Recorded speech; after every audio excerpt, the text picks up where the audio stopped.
Israel Iran সংঘাতে কোন দেশ কার পক্ষে? ইসরায়েল ও হিজবুল্লাহর মধ্যে চলমান সংঘাতের পরিধি প্রতিনিয়তই বিস্তৃত হচ্ছে। পহেলা অক্টোবর ইসরায়েলকে লক্ষ্য করে প্রায় ২০০টি ক্ষেপণাস্ত্র ছুড়ে হামলা চালিয়েছে ইরান। হামলার পর প্রকাশ্যে ইসরায়েলকে সমর্থন করার কথা জানিয়েছে মার্কিন যুক্তরাষ্ট্র। আগামী দিনে এই পরিস্থিতি আরও ভয়াবহ হতে পারে বলে আশঙ্কা করা হচ্ছে। গত এক বছর ধরে ইসরায়েল ও হামাসের মধ্যে যুদ্ধ চলছে। এর ফলে গাজা ও পশ্চিম তীরে প্রাণ হারিয়েছে ৪০,০০০-এরও বেশি মানুষ। সাম্প্রতিক দিনগুলোতে ইসরায়েল হিজবুল্লাহকে নিশানা করা শুরু করেছে। হিজবুল্লাহর ঘাঁটিকে লক্ষ্য করে স্থলপথে লেবাননেও হামলা চালাচ্ছে ইসরায়েল। ক্রমাগত বেড়ে চলা এই সংঘাতকে কেন্দ্র করে আরব দেশগুলোর পাশাপাশি বিশ্বের অনেক দেশই স্পষ্টতই বিভক্ত। প্রায় ২ মাস আগে ইরানের রাজধানী তেহরানে হামাস প্রধান ইসমাইল হানিয়াকে হত্যা করা হয়। ১৯৮০-এর দশক থেকে হামাসের নেতা ছিলেন তিনি। গত ২৮শে সেপ্টেম্বর ইসরায়েলি হামলায় হিজবুল্লাহর নেতা হাসান নাসরুল্লাহর মৃত্যুর খবর নিশ্চিত করা হয় সংগঠনের পক্ষ থেকে। এরপর মধ্যপ্রাচ্যে সংঘাত আরও গুরুতর আকার ধারণ করেছে। লেবাননে হিজবুল্লাহর আস্তানাগুলোতে আকাশপথে আক্রমণ অব্যাহত রেখেছে ইসরায়েল। এরই মাঝে হিজবুল্লাহর বিরুদ্ধে স্থলপথে সামরিক অভিযান শুরু করেছে তারা। ইসমাইল হানিয়ার মৃত্যুর পর ইরানের পক্ষ থেকে সঙ্গে সঙ্গে কোনো সামরিক প্রতিক্রিয়া পাওয়া না গেলেও পহেলা অক্টোবর ইসরায়েলকে লক্ষ্য করে ক্ষেপণাস্ত্র হামলা চালায় তারা, যা মধ্যপ্রাচ্যের সংঘাতকে আরও বাড়িয়ে তুলেছে। ইসরায়েলের বিরুদ্ধে মুসলমান প্রধান দেশগুলোকে ঐক্যবদ্ধ করতে চাইছে ইরান।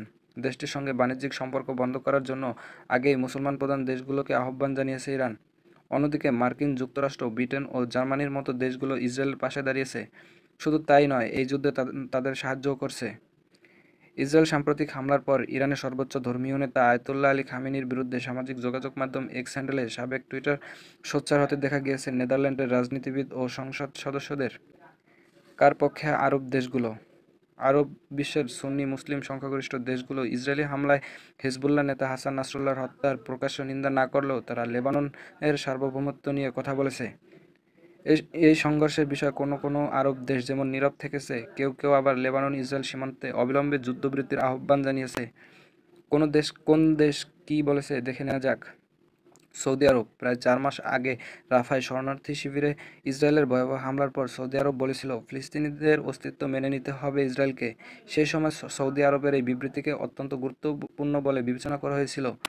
হাসান নাসরুল্লাহর মৃত্যুর পর গত সপ্তাহে সুন্নি নেতৃত্বাধীন সৌদি আরব একটি বিবৃতি জারি করে জানিয়েছিলেন, লেবাননে যা ঘটেছে তা গভীর উদ্বেগের বিষয়। ওই বিবৃতিতে সৌদি আরব লেবাননের সার্বভৌমত্ব ও নিরাপত্তার বিষয়ও উল্লেখ করেছিল। তবে সেখানে কোথাও হাসান নাসরুল্লাহর নাম উল্লেখ করেনি। বিশেষজ্ঞরা মনে করেন সৌদি নেতৃত্ব বুঝতে পেরেছে যে তারা যদি ফিলিস্তিনিদের লড়াই থেকে মুখ ফিরিয়ে নেয় তবে তা মধ্যপ্রাচ্য তো বটেই, বরং বিশ্বব্যাপী তাদের ভাবমূর্তির উপর প্রভাব ফেলবে। মক্কা ও মদিনার জন্য সৌদি আরবের মুসলমানদের কাছে পবিত্র স্থান হয়ে উঠেছে। প্রতি বছর লক্ষ লক্ষ মুসলিম হজ পালনের জন্য সৌদি আরব যান। মুসলিম দেশগুলোর সংগঠন অর্গানাইজেশন অফ ইসলামিক কোঅপারেশন বা ওআইসির সদর দপ্তরও সৌদি আরবে অবস্থিত। ওআইসিকে সৌদি নেতৃত্বাধীন সংগঠন হিসেবে বিবেচনা করা হয়ে থাকে। এই পরিস্থিতিতে সৌদি আরবের নমনীয় মনোভাব সে দেশের ভাবমূর্তিকে নষ্ট করতে পারে। সংযুক্ত আরব আমিরাত হাসান নাসরুল্লাহর মৃত্যু এবং তার পরের পরিস্থিতি নিয়ে সুন্নি নেতৃত্বাধীন সংযুক্ত আরব আমিরাত একেবারে নিশ্চুপ হয়ে রয়েছে। ইউএর পাশাপাশি কিন্তু কাতার এবং বাহরাইনও এ প্রসঙ্গে নীরব।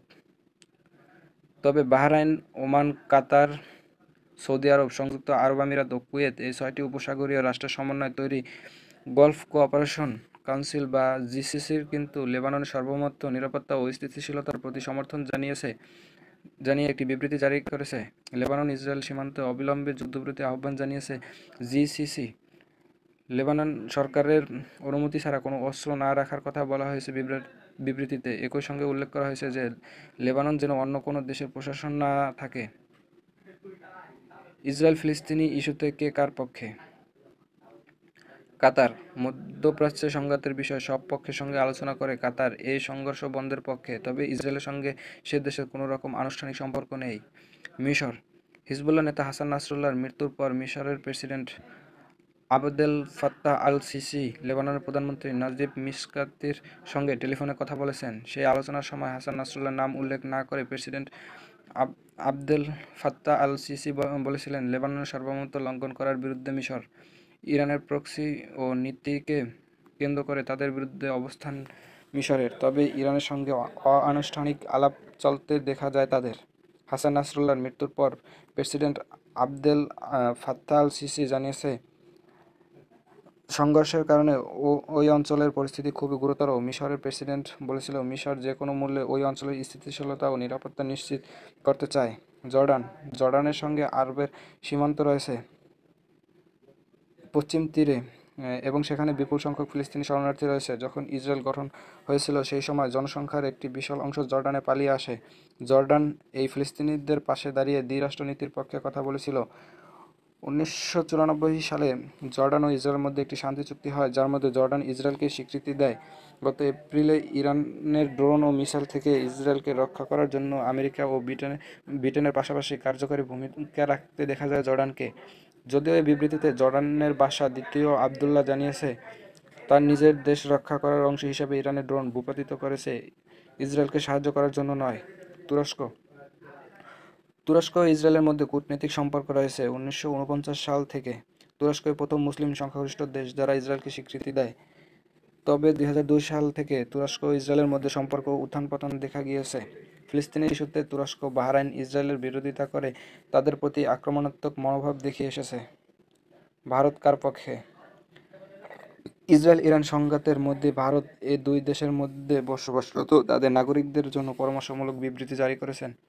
এই সংঘাতের ইস্যুতে ভারত শান্তিপূর্ণ সমাধানের পক্ষে রয়েছে। প্রসঙ্গত, 1988 সালে ফিলিস্তিনি রাষ্ট্রকে স্বীকৃতি প্রদানকারী প্রথম দেশগুলোর মধ্যে অন্যতম হলো ভারত। কিন্তু সাম্প্রতিক বছরগুলোতে মধ্যপ্রাচ্যের পরিস্থিতিতে স্পষ্টভাবে কোনো একটা দেশের দিকে ভারতকে ঝুঁকতে দেখা যায়নি। গত মাসে জাতিসংঘের সাধারণ পরিষদের গাজা ও পশ্চিম তীরে ইসরায়েলি দখলদারিত্বের অবসান ঘটানোর জন্য আহ্বান জানিয়ে একটি প্রস্তাব উত্থাপন করে আন্তর্জাতিক ন্যায়বিচার আদালত আইসিসিজে এর পরামর্শে এ প্রস্তাব আনা হয়েছিল। 193 সদস্য বিশিষ্ট জাতিসংঘের সাধারণ পরিষদে 124টি সদস্য দেশ এই প্রস্তাবের পক্ষে ভোট দিয়েছিল, 14টি দেশ প্রস্তাবের বিপক্ষে ভোট দিয়েছিল। ভারত সহ 43টি দেশ ভোটদান থেকে বিরত থাকার সিদ্ধান্ত নিয়েছিল। ব্রাজিল, রাশিয়া, ভারত, চীন ও দক্ষিণ আফ্রিকা নিয়ে গঠিত ব্রিক্স এর মধ্যে ভারতই একমাত্র দেশ যারা এই ভোটদান থেকে বিরত ছিল। পাকিস্তান কাকে সমর্থন করছে? জাতিসংঘের সাধারণ পরিষদে এই প্রস্তাবের বিপক্ষে ভোট দিয়েছিল মার্কিন যুক্তরাষ্ট্র, ফিজি, হাঙ্গেরি, আর্জেন্টিনার মতো 14টি দেশ। অন্যদিকে এই প্রস্তাবের পক্ষে ভোট দিয়েছিল পাকিস্তান, চীন, বাংলাদেশ, শ্রীলঙ্কা, মালদ্বীপ, মালয়েশিয়া ও রাশিয়া। জাতিসংঘের সাধারণ পরিষদে ভোটাভুটিকে স্বাধীন ও ন্যায়বিচারের লড়াইয়ের জন্য টার্নিং পয়েন্ট বা মোড় ঘোরানোর মুহূর্ত বলে বর্ণনা করেছিল জাতিসংঘের নিযুক্ত ফিলিস্তিন রাষ্ট্রদূত রিয়াদ মনসুর। অন্যদিকে ইসরায়েলি রাষ্ট্রদূত ড্যানি ড্যানাল এই ভোটকে লজ্জাজনক সিদ্ধান্ত বলে মন্তব্য করেছিলেন। হিজবুল্লাহ নেতা হাসান নাসরুল্লাহর মৃত্যুর পর পাকিস্তানের জনগণ ইসরায়েলের বিরুদ্ধে তীব্র বিক্ষোভ প্রদর্শন করেছে। প্রসঙ্গত, ভারতের কাশ্মীর ও লঙ্কানদের বিক্ষোভ দেখা গিয়েছে।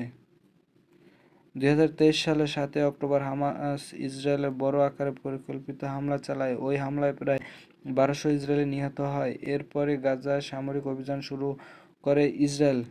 ইসরায়েলি হামলায় এখন পর্যন্ত গাজা ও পশ্চিম তীরে হাজার হাজার মানুষ নিহত হয়েছে। হিজবুল্লাহর ঠিকানাকে লক্ষ্য করে চালানো ইসরায়েলি হামলাতেও নিহতের সংখ্যা ক্রমশই বাড়ছে। এই সংঘাতের বিস্তৃত ঘটনার সঙ্গে সঙ্গে পরিস্থিতি প্রতিনিয়ত আরও ভয়াবহ হয়ে উঠছে।